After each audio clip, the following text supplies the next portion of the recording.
नमस्कार जय जगन्नाथ। अभी गोटे पैटर्न देखा मिलूँ बस्ती भंगा को नहीं से जो भी होना कहीं बस्ती भांगी दौरान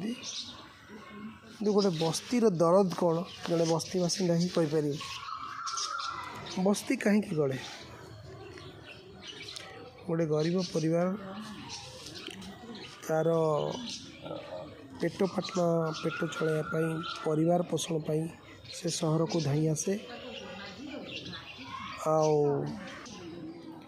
सहर को आसिकी से केमती चलो कौन कर प्रथम प्रथम खावा को न पाई से सहर को धाई आसे रोजगार खोजा उद्देश्य विभिन्न काम सब करे को काम जो काम को सम्रांत घर लोक करती नहीं बड़ बड़िया से दूरे रुहत से भाई कम जमती क्या घरे बासन माजिबा क्या घरे रोसई करवा कुआ घरे झाड़ू मारिबा मूलिया काम करवा नाल सफा करवा ये सब कम करके दी पैसा रोजगार करे आ से रोजगार करके भरण निजर परिवार को भरण पोषण करे से भरण पोषण करने भितर प्रथमतः जो से गाँव रू आसता है कौटी गोटे मुंड गुंजापी क्या घर गोटे रही है तापर सी देखे कौटी टी मु सेपारेट होकर निजे केमती रही से जगह आवश्यक से जगह कौटी पाई न था कौट जगह पाइब तेणुक सी कौ नाल कर कौन सी क्वार्टर साइड्रे कौन सी एक ये जगार जोटि सरकार नजर आढ़ुआल थी जगह जोटा सरकार जमी थी से जगह मानक गोटे झुंपड़ी घर टे कर से झुंपड़ी घर को केमती सरस सुंदर कर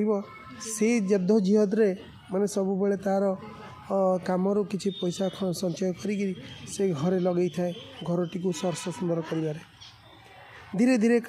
से गोटे घर को सरस सुंदर करने को से 20 वर्ष 25 वर्ष 30 वर्ष लगे दी था गोटे घर को सरस सुंदर करने प्रति मासर माने दहगंजर भितर से निज पेट पाटना पशिकी घरटी को सरस सुंदर करने को लगी जाए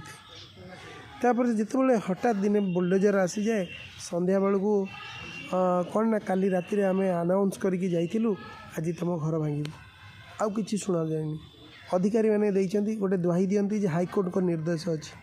एम सब हाईकोर्ट को एत निर्देश को से माने पालन करती पूरा अक्षर अक्षर किंतु सुप्रीम कोर्ट को जे निर्देश रोचे गोटे घर भांगा पूर्व थैथान करा निहाती आवश्यक सेटा कौन देखा करता कि हाईकोर्ट को निर्देश अच्छी ये उच्छेद हम बोलिका दुहाई दे था आपण थे चिंता करूँ कि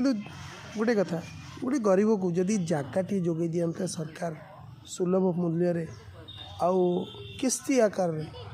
ताले से निश्चित भाव में एटी सरकार जगह उपर अक्युपाइड करके घर टे कहीं करता से जगह को जाइकी से तार निज ये करके घर टे कर गोटे घरटे जोटी करा जाए से केवल वर्तमान स्थिति को लेकिन सी देखे नहीं जदि मुझे गोटे घर करी से घरटी मुझे दिन रही से दिन करुँची ता नुहे से घरटे मो परिवार आज पर मो पूर्व पीढ़ी पर पीढ़ी केमती चलो से चिंता को सीठी रखी था से अनाबादी जगार हो कि कौन सी जगार हो जोटी घर खंडे करती से चिंताधारा को लेकिन रखी था घरटी को सरस सुंदर करके सजाई था जदि सुलभ मूल्य सरकार चाहती जे हाँ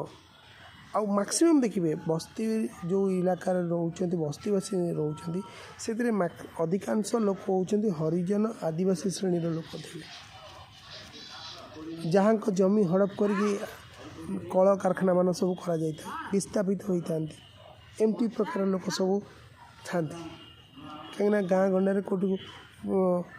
आम बापा कथा मो निज कथा कहूँ मु भी जड़े बस्ती बासिंदा तो मु निजे बस्ती जन्मित माने मो गाँ रे कौन अच्छी कौन न अच्छी मत जना नहीं मो बापा माँ चली आसते मो बापा कड़ू आसला मो माँ कड़ू आसला एटी से मैंने 2 जन भेट हो कटक सहर में रही काम धंदा करी आमको जन्म करी आम आसी बड़ होम एत वर्ष है रही आसुँ कि से जो घरटी को आम सरस सुंदर करी एत ये रोचु दिन हठात जदि कहार कोप दृष्टि पड़ी कि से घरटी को भांगी देवाक आसो केमती लगे से केवल से घरटी को भांगती से जो आदेश बल से घरटी को भांगा आसता से घरटी को भांगी न था भांगी था पूरा गोटे पीढ़ीर ता पछरे थिबा महत्व आशा ता पछरे थिबा बहुत आशा अनुवाद बहुत किसी तादर एफर्ट लगे बहुत किसी ताको संचारित करथिबा गोटे गोटे इटा को आनिके से कोडू कोडू जोगाड़ करके साइकिल फाइकिल धोईकी 5टा इटा कोडी पड़ी साइकिल पछरे नहीं आसो मो माँ घरटी बनवाई चिंता करूँ ये कौन दरकार दरकार हूँ सरकार उद्देश्य जे लोक को खंडे छोटिया जगह टे जोगेदेवा स्वल्प मूल्य किस्ती आकार गरीब को जोगेदेवा जोटी जो गरीब मान पाखे पैसा नहीं टोटाली ताकू केमिति कौन करी थैथान करवा थैथान नीति सब रोचे किंतु थैथान नीति रे जो सब प्रोविजन सब रखा जाइए ना ताको शुणिले आपन को लगे कुकुड़ा भाड़ी ठू भी हीन प्रक्रिया भाया लगे 212 स्क्वायर फुट्र जगह देवे से जगार आप गोटे घर करेंगे जड़े बैचलर चलवा योग्य घरटी हो पार नहीं से परिवार चलवाई से बाध्य कराऊँ गोटे घर जदि कर सी वर्तमान स्थिति सी तो बैचलर नहीं कि घर छाड़ी कड़े पलैब से घर करी तार पर पिला छुआ भविष्य कथा भी चिंता कर तो ये कही मुझे बड़ भिडटी ये करी गरीब मानी स्वल्प मूल्य सहर पाख अंचल आजिका डेट्रे जो बस्ती लोक रोचन ना बहुत लोन कर जो स्वल्प